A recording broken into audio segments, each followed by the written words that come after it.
baax a baax chers amis internautes et fidèles téléspectateurs de la RTT,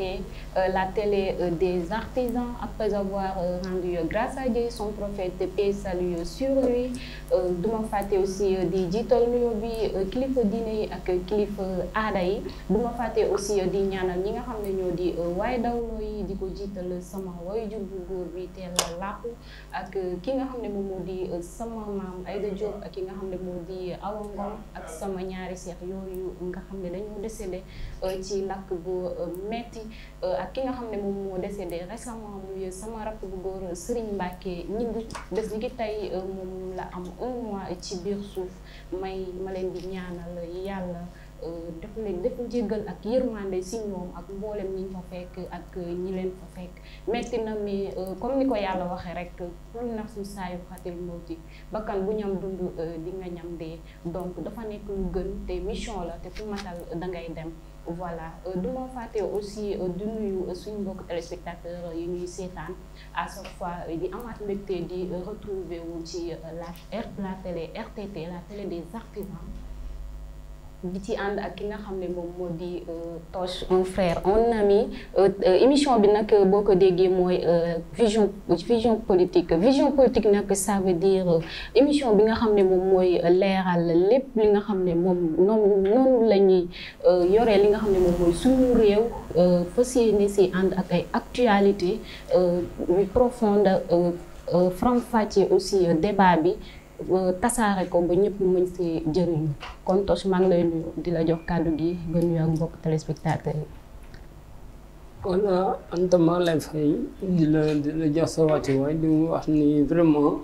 yàlla mi nga xam ne mooy borom yërmande bu kawe bi yàlla na yàlla yërëm way dawlu yi mooy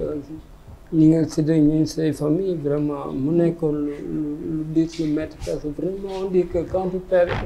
une personne cherche une partie de la vie.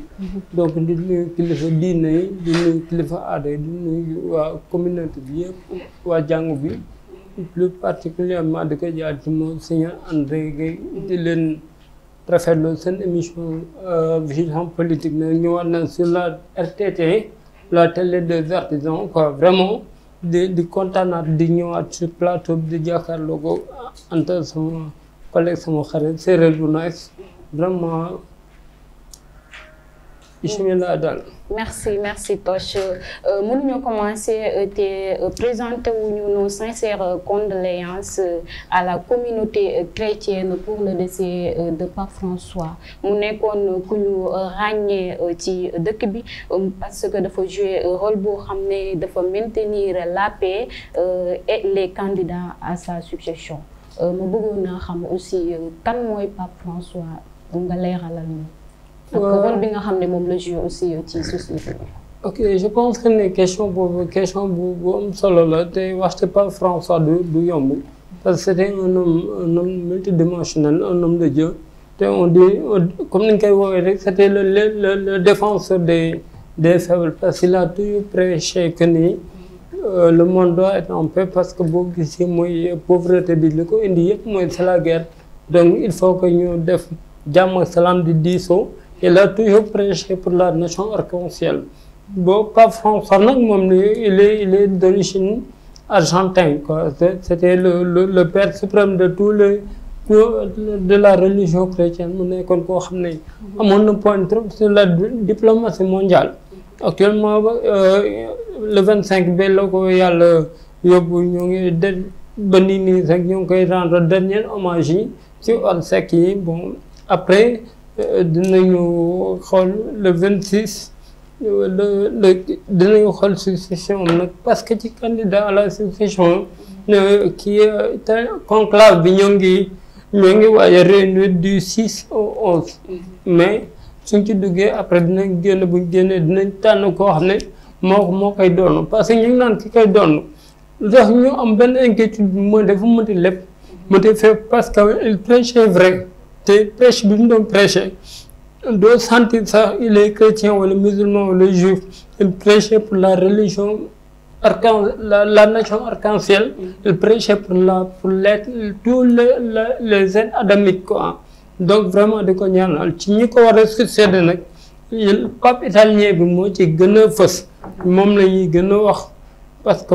Vatican bi nga xam naa dinañ tànn te ñoom bu ñu tànnee te nga xam ne tànneef nañ ba ci candidat yi y a un père ghanéen boo xam ne nag nee nañ il est fort possible aussi ñu am pour la première fois pape boo xam ne il est africain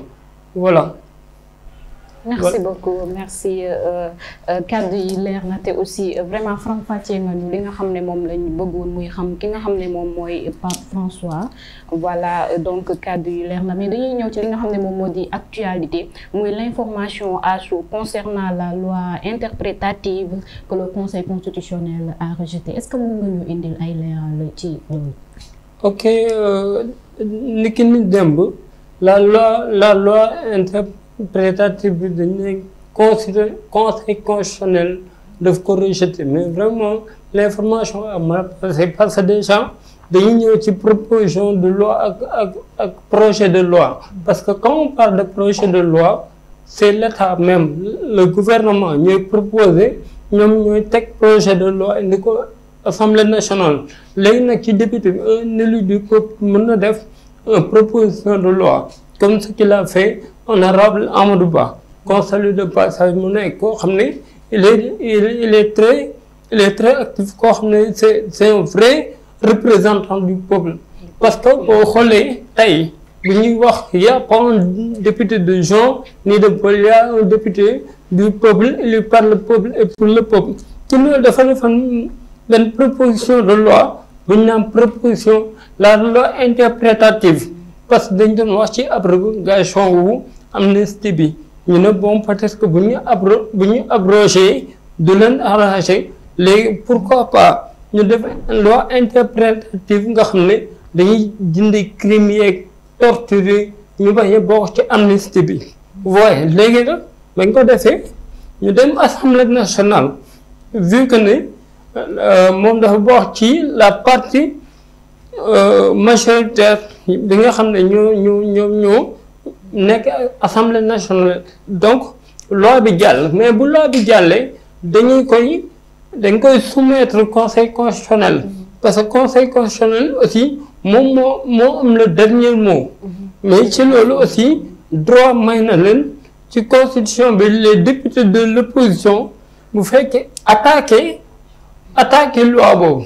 dañ ko attaqué on a vu que ba ñu demee au niveau du conseil constitutionnel le conseil constitutionnel a invalidé mais nee nañ ba tey ba article premier bi moo dëppoowul ak conseil constitutionnel li conseil constitutionnel bi wax voyez donc li constitution bi wax du moins donc comme que c'est les membres du conseil constitutionnel ñu ñooy gérer constitution bi ñu jël jox leen loolu mais n'empêche que ñoom liñ doon wut mooy pour def say daan pour def ay teg na lépp leer parce que au Sénégal ñoo ne na lépp leer parce que boo xoolee ba après nañ ci dugg reddition des comptes yeeg affaire la plupart loolu moo tax 54% yi tax le président Diomaye dem palais lii da cee nekkoon muy il faut que justice soit faite il faut que ñi nga xam ne dañ leen rey ñi ñu tëj leen ñi ñu am na ñu làggi na ñoo xam ne ba tey ñoo ngi ci problème vous voyez léegi loolu foog mu leer te accéder au pouvoir le temps leen Diomaye Sonko li nga wax benn affaire dañu ne ñoom ku leen saaga ku leen xaas baal nañ mais tout ce qui concerne li dëkk bi moom sénégalais yi moom ko wala ñu ressentir ko ñoom mënuñu ko baale donc il faut que justice soit faite voilà. Justice soit faite, raison pour laquelle justice est faite. Parce que conseil constitutionnel décision bi mu jël dafa nekk décision boo xam ne ñun ñëpp la concerné parce que quel que soit alpha daf ko waroon a jël muy les opposants yi muy parti bi ñu nekk même bu fekkee nekkuñu si dëgg wala nekkuñu si yoon tout à fait normal conseil constitutionnel jël li nga xam ne moom moo di décision finale loolu mënuñu si dara parce que nee nañ ci ministre yi dafa am ñoo xam ne parti opposant yi lañ bokk léegi ñoo def recours pour violer li nga xam ne moom moo di loi bi dem boole ñi nga xam ne ñoom ñoo di parti Pastef bi pour ñu mën a dénoncer li nga xam ne moom moo di loi interprétative bi léegi loolu noonu nag dafa nekkoon loo xam ne tout à fait normal ñu leeral ko am na article yu bëri yoo xam ne aussi ñu ngi génn mais yu si bëri c'est faux ñu si bëri aussi amul ñu bëggoon aussi article yi nga xam ne génn nañ ko te mu nekk loo xam ne méngoowul ak loi bi nga dugg si tuuti pour leeralal ñu encore une fois. ok xam nga li ñuy wax naan aussi dire qu'elle soit la loi reste la loi. waaye tey je pense que comme li ñu wax rek muy Sénégal maintenant on peut se sentir à l'aise qu'il y a des faiseurs de loi. Faiseurs de loi du moins parce que mooy les sept choses qui sont au niveau du conseil constitutionnel. Parce que bu ñu delloo ci ginnaaw on avait un problème sur ku bëgg dañu woon ku ci nekk yow yaay jël bon li ñu naan justice bi moo koy def ni nga ko kiiwee ni mu la soppee. Ouais, parce qu'il y a des gens qui disaient que sax pouvoir judiciaire on ne peut pas comprendre, on parle de pouvoir et pourtant il n'y a pas d'élection. Les juges doivent être élus au suffrage universel direct comme les députés. Pour que la justice sera indépendante. Vous voyez. Mais aussi dire qu'elle soit comme nous l'avons la justice. Article libre et tout, comme le comme on n'est pas trop juridique, mais li ñu jot dégg sur ci juge yi expliqué nañ ko leer na et puis conseil constitutionnel tracé na. Je pense que ne def na liggéeyam te pour man loolu moo ci am solo. waaw c'est pas parce que on est parti au pouvoir c'est pas parce qu'on a une majorité écrasante à l'Assemblée que lu ñu bëgg mu jàll day jàll. Démb j'ai vu une justice qui a dit halte parce que arbitre parce que ñun ñëpp xam nañ ne entre le pouvoir exécutif le pouvoir législatif judiciaire c'est le rôle d'arbitre et un arbitre doit être au juste milieu et on a vu un conseil constitutionnel qui est au juste milieu di jaarale di jaalewaale sunu justice bu kaw boobu muy Badio Camara mi nga xam ne moo ko jiite woon tey yàlla moom ko tey il doit être fier parce que Sénégal ba mu nekkee ci problème élection day am wala du am peut-être patata dafa jóg jël ay responsabilités am génne liste candidat yi war a dem ñi mu ajourné leen ñuy dem ba Sénégal tegu ci raay vraiment chapeau daal loolu laa ci gisoon waaw mais pour les termes juridiques moom dafa xaw a bëri ay ay kii ñoom sax dañ ciy réer des fois. Effectivement voilà. Parfois day bëri aussi ay cadres yoo xam ne duñu waroo voilà suñu génnee foofu ñu ñëw ci ki nga xam ne moom mu di Mansour Faye qui gérait l'action sociale lors des gestions du Covid-19 mu jël li nga xam ne moom moo di 2 milliards distribué ko sans traçabilité loolu lan nga ci xalaat. waaye comme li ñu ci waxoon rek muy lu ñëpp bokk ñëpp dañ ciy jot. Je pense que le régime bi nekk en place loolu la campagne loolu la gagné mais dañu ñëw ci contexte bi avant tout contexte mooy on était en 2020 et dafa amoon pandémie boo xam ne moo paralysé woon àdduna paralysé fépp muy lañ naan Covid-19. waaye instant boobu nag le président de la République voté le loi ba pare wax ni le pays à terre vous voyez ñu teg frontière te lépp mu génnee 1000 milliards ci sunu budget Sénégal daal di koy séddale la mu ngi séddale mu wane ne comme liggéey amul dara amul mais force Covid yi mais Mansour Faye moom moo yoroon action sociale ku ko xam ne ci nit ñi lay dem donc comme que action sociale la yoroon dañ ko woo am na droit nag mu am présomption d'innocence parce que nit ñi c'est pas parce que dañ lay woo rek yow yaa def tant que tracé guñu dañ laa woo pour nga leer mais dañoo gis benn affaire bu jaaxal ñëpp mooy Mansour Faye n'a jamais voulu wuy OFNAC du temps de l'ancien régime OFNAC woo na ko fi faalew ko defal na mais on a vu que au lendemain des élections ba ñu falee son excellence El Bachir on a vu que ni dafa xëy di dem OFNAC te kenn woowu ni ko affaire yi jaaxal leen ak lan li ci topp on a vu la fille de Mansour Faye ñu jàpp ko ci otom ak 30 millions muy ger benn agent de police loolu waxatuñ ko on a vu ce même Mansour Faye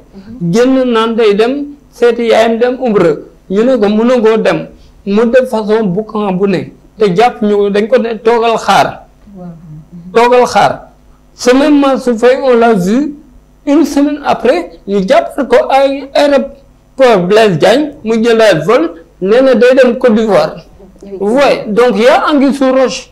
te li la wax mooy toogal nga xaar buñ la auditionné boo deful tu es libre de partir là où tu veux. Même par exemple Anta boutique sax buñ la ko joxee bu ma ñëwee jox la boutique ne la gérer boutique bi balaa nga commencé toog di nga inventaire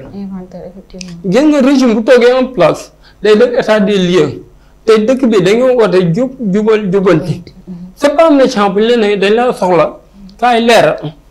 mais ku moom xar bi nga bàyyi buum bi xam nga yooyu des fois day war te vraiment Sénégal li nga gis ni seen régime ci boppam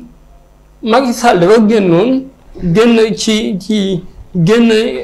IGE génn na fi rapport boo xam ne ñu ci bëri dañ leen épinglé mu toog tourné wax ne daa am conc yoo xam daa am dossier yoo xam ne maa ci teg sama conc vous voyez ak régime bi lu fi am yëpp kon bu ñu la ne kaay ñu laaj la kenn waxu lay ajoona mais lan ngay tëb di daal liggéey di def ay sorties médiatiques yoo xam ne kenn mënu ko comprendre le peuple est le juge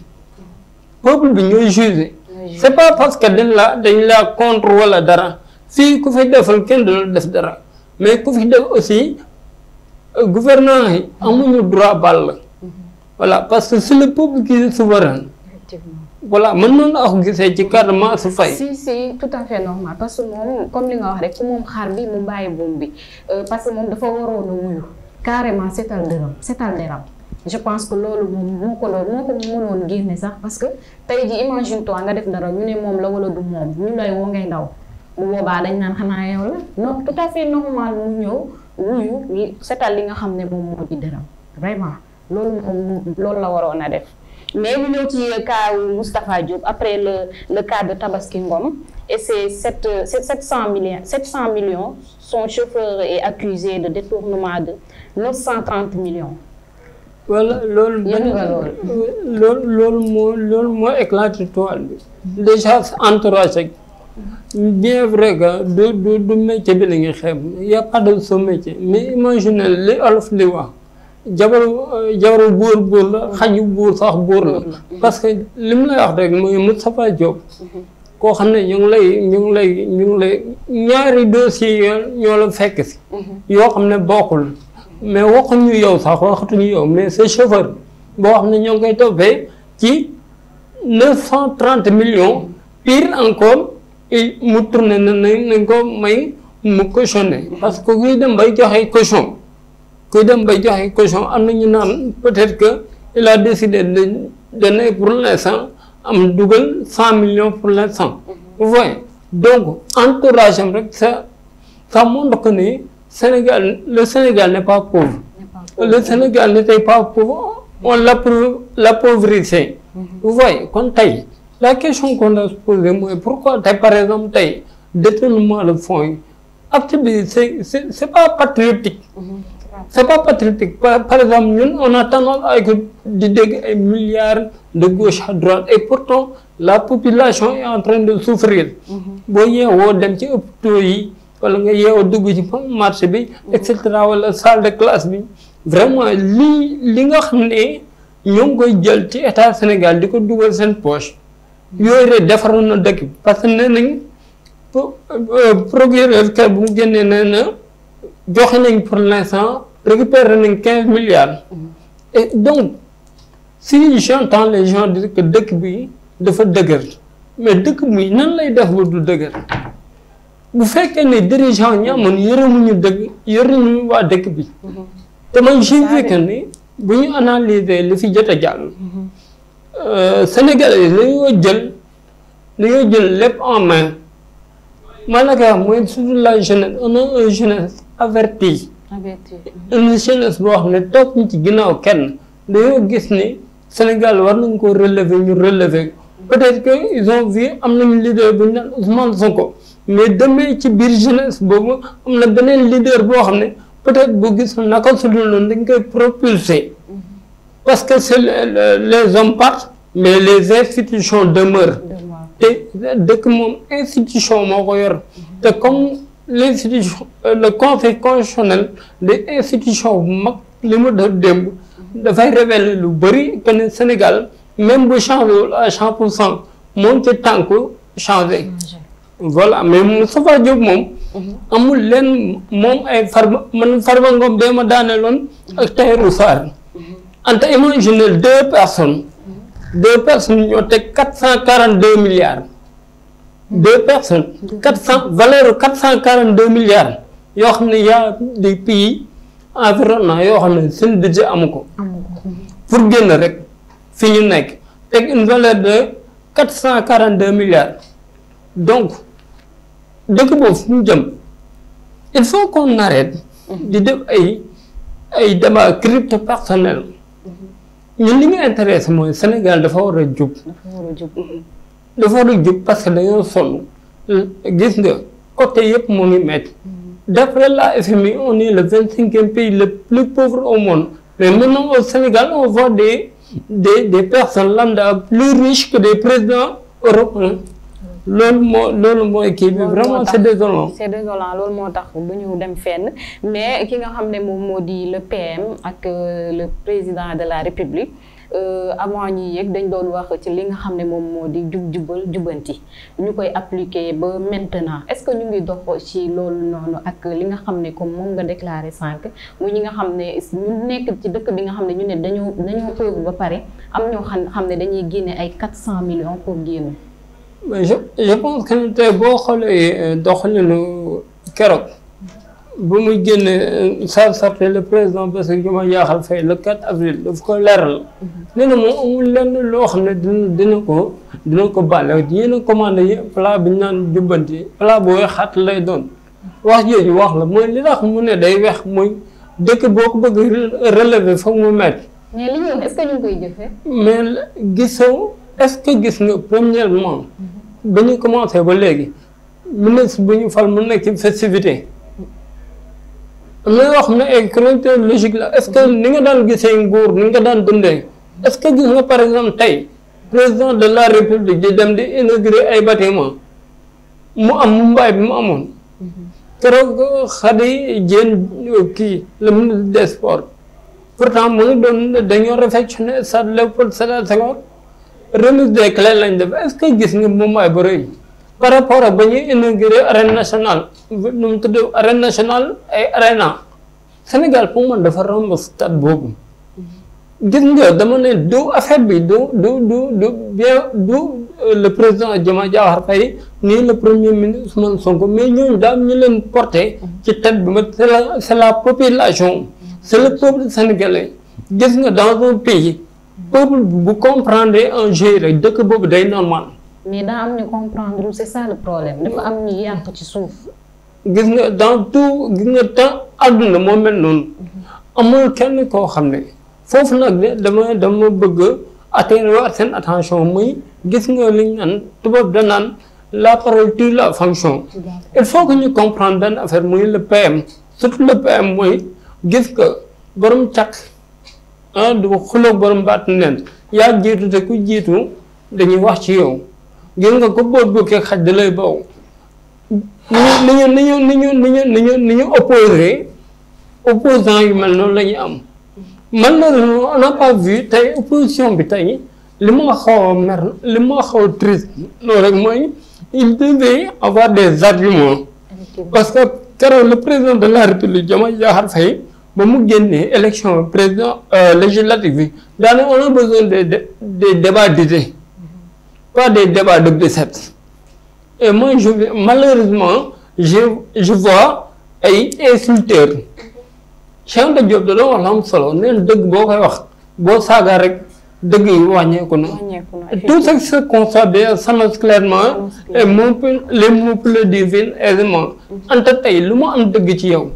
su ma jiitalee saaga rek c'est parce que day mel ni par exemple li may wax maîtriser wu ma ko et la violence c'est l'arme des gens qui ont tort te le peuple dañ leen jox mandat 5 ans di leen observer te la main silencieuse ñoo def différence 54%. gis nga parti politique yi demoon parti politique bu ne militant rek amuñu 2 millions de personnes te on est plus de 17 voire 18 millions de personnes donc il y a des personnes de l'ombre yoo xam ne dañuy suivre vous voyez donc si le président mu ngi doxal après dina feeñ ci jàngale bi dina feeñ ci santé bi foofu lay feeñee ci denrées alimentaires yi et cetera voilà. santé bi moom moo ëpp importance ci jamono ji ñu toll parce que lu mel ni hôpital régional bi boo fa demee déjà actuellement nii malade yi amatuñu sax fu ñu tëdd ndax hôpital bu fees te mbumbaay yooyu noonu nga wax sànq dama gis ne ba léegi arrêté wuñ ko am na si ñoo xam ne ñu ngi ci suuf di yàq ñu ngi ci suuf di def ay programme yoo xam ne tey loolu noonu ñu yor am na fuñ ko mën a def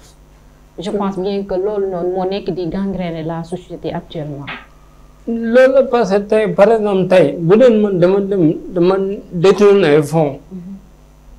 amaana hôpital boobu hôpital sama koñ wala dispensaire bi nekk sama koñ waroon am benn wala ñaari lal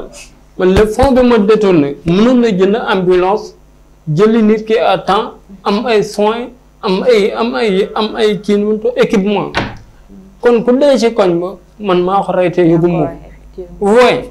il y a des accidents de la route yoo xam ne da ngay xam ne yoon yi ñàkk baax a tax li waral yoon yi ñàkk baax li waral dugg foofu maa ko jël def ko sama biir wala def ko sama compte tëdd waaye donc moo tax ñu ne patriotisme yàlla naan bëgg sa réew ci jàmm yàlla bokk bëgg sa réew di la permettre tey nga xam ne sa réew mi dafa nekk ci guuta yow ngay xool li nga xam ne dalay intérêt personnel parce que yàlla mi ñu sax buy wax xam li muy wax ñun alxuraan yàlla mosul wax man te moo sàkk ñëpp donc nun ngi dañ koy maas moo tax ñii indi lu ñëpp jot lu ñëpp bokk ñëpp dañ ciy jot et puis ñu ngi leen di surveiller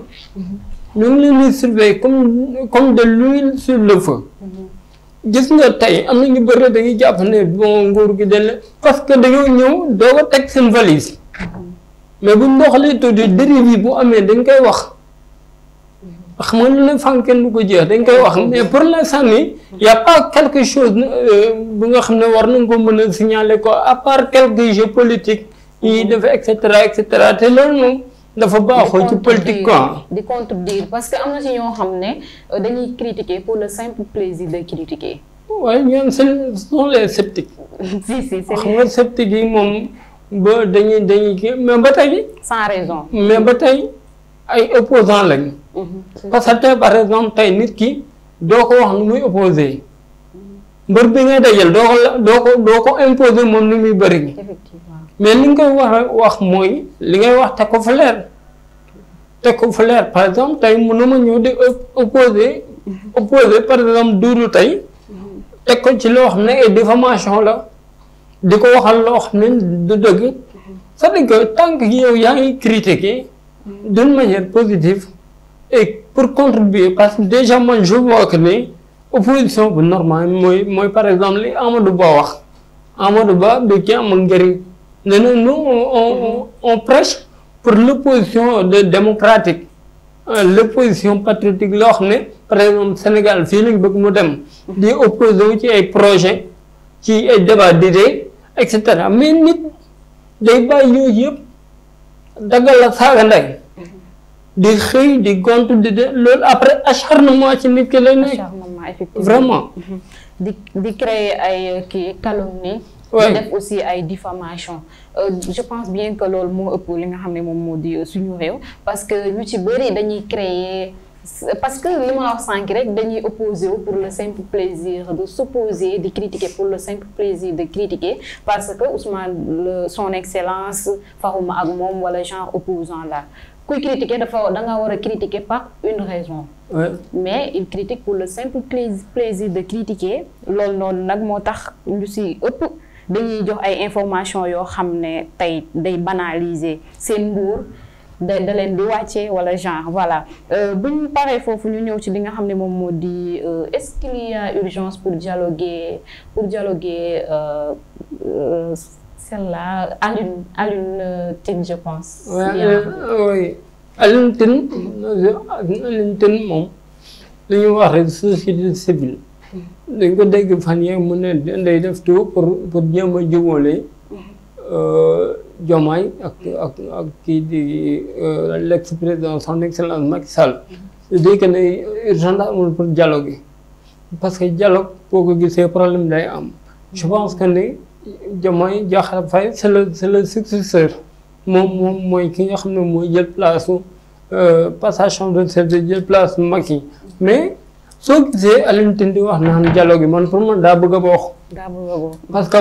boo xoolee nii dañ naan sa nguuru Sénégal ubbeeguñ ko. man la première fois bu mu génnee ba après ba ñu former la première formation de l'aide du gouvernement daa génne un état pacifié. loolu la njëkk a wax ci koo xam ne nga ne tu prêches pour le dialogue. un état pacifié ñu ne ko da nga juum. parce que boo demee rek directeur de cabinet du président de la république. kan la mooy Mary Teuw Niane. fan la bokkoon APR. nga ñëw Abdourahmane Diouf ne fait pas partie de l'APR boo ñëwee la ministre moom bu ba mu sol de politique et cetera on passe y a tellement de gens yoo xam ne jël nañ leen yoo xam ne bokkuñu woon ci Pastef te tamit là pour ñu leeral c'est pas parce que ku bokk Pastef rek yow yaa bokk ci projet bi ku bokkal Pastef bokk ci projet bi du dara lu dul muy méthode participative bi nga xam ne sénégalais war nañu am benn patriotisme le don de soi pour jël Sénégal yóbbu ko ci kaw. par exemple tey boo xoolee le cas de bi ñu def ci bourse yi sénégalais ñoo jënd bourse yi ba pare participer une somme de 405 milliards. au lieu foofu li ñuy wane balaa nga naan naam danga fay nekk. avant ngaa dem ci ay FMI ay banque mondiale wala feneen ak feneen di lebee xaalis sa waa dëkk lebal la ba pare te nit bu la lebalee day sàmm xaalisam. vous voyez loolu sa li mu ko jàngee man mooy ku ci nekk war nga xam ne projet bi doxal Sénégal yow la. mais moom est-ce que bëggul woon buzz rek. non parce que moom daa bëgg a exister. exister bi mooy problème bu amul moom du am. léegi ba problème amee est-ce que moom fi woon parce que on a vu que Alioune Tine ba mu nekkee Sonko ak Macky ba nekkee ci problème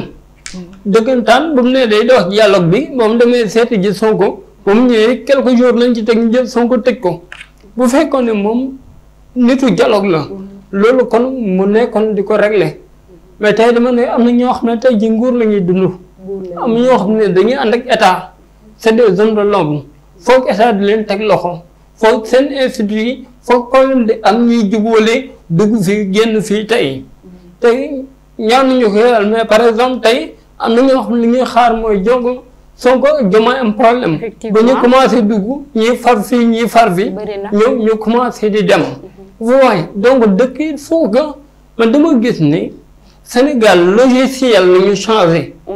ñu bëri comprendre ñu du changement régime changement systémique la parce que déjà bu njëkkoon arrivé au pouvoir la première des choses bi nga def le président da ngay dem France ñu wax la yàb la et cetera mais on a vu que ne actuellement nii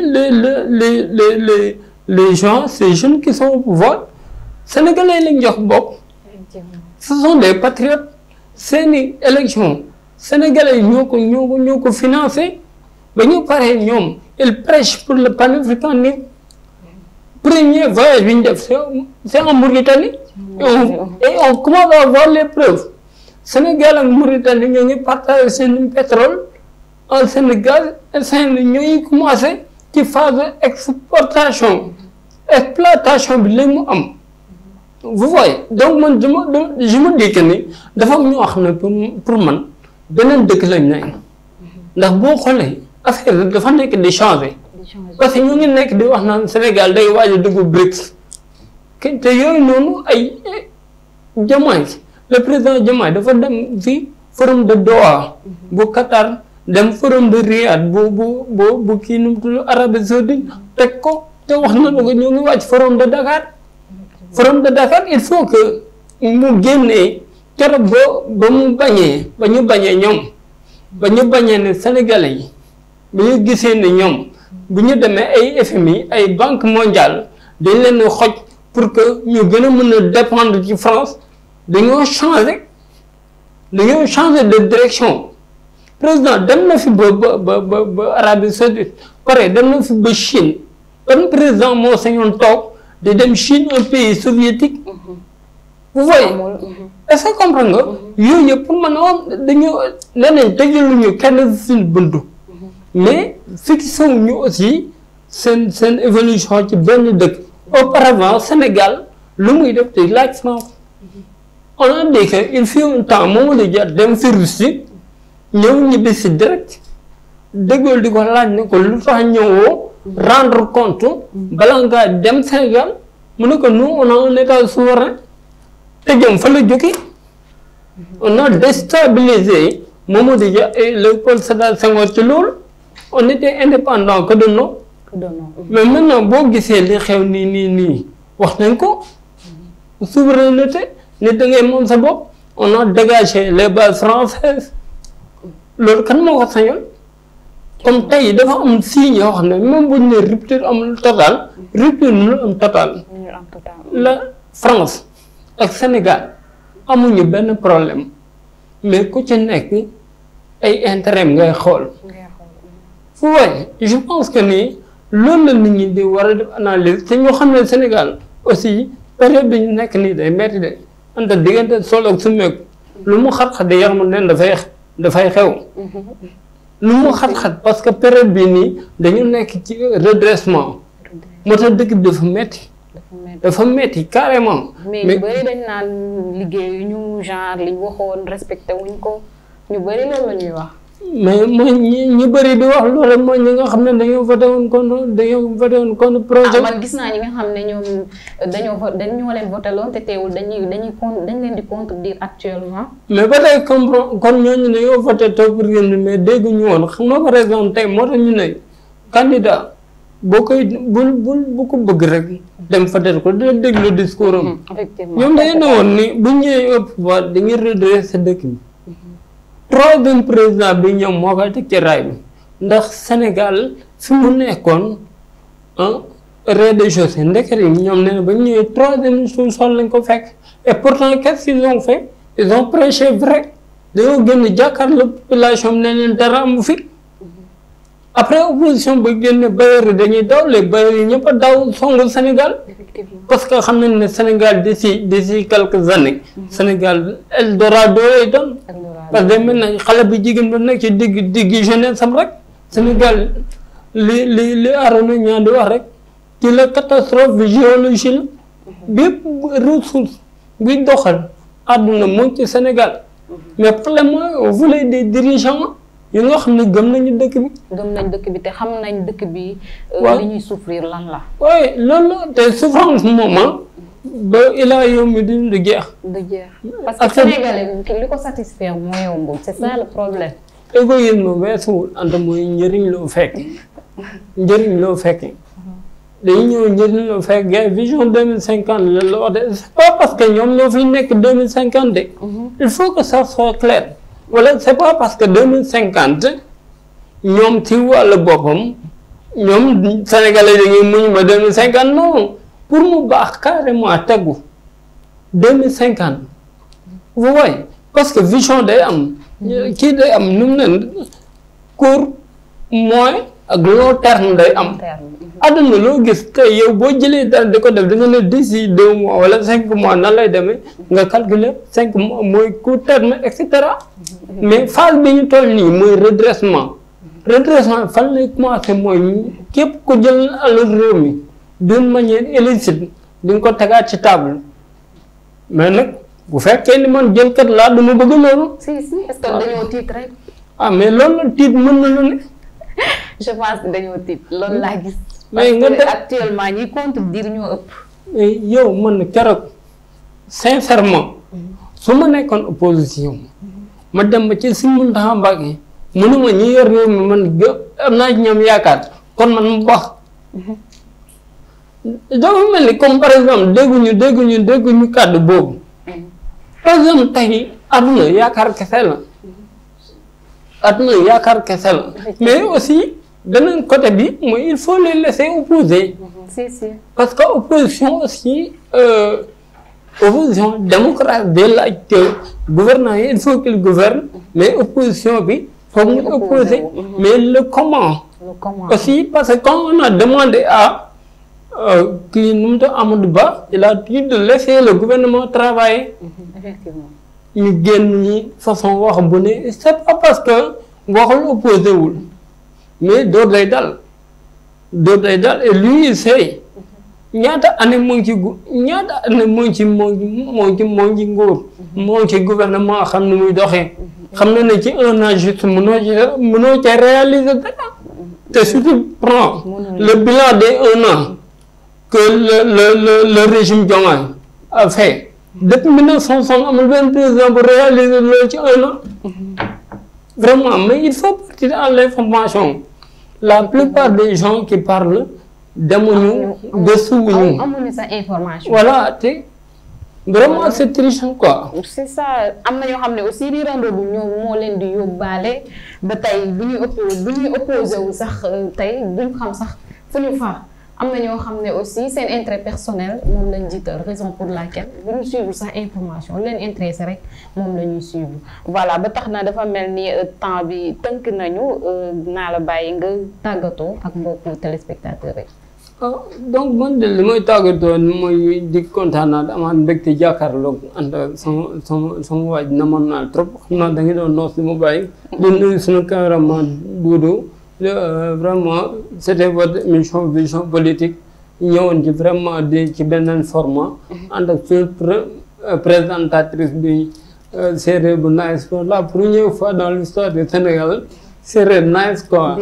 vraiment di leen jox di daje vraiment bu beneen ànd ak merci beaucoup Toch vraiment kàddu yi rafet na te aussi émission bi nekk na émission boo xam ne aussi dina arranger askan wi parce que faram-fàcce nañ fi bépp information aussi à profondeur ñëpp dinañ si mën a jëriñu aussi moi aussi c'était un immense plaisir vraiment de vous rencontrer vraiment donc ñu ngi remercier aussi toute l'équipe technique de la RTT ñu leen di jox dig daje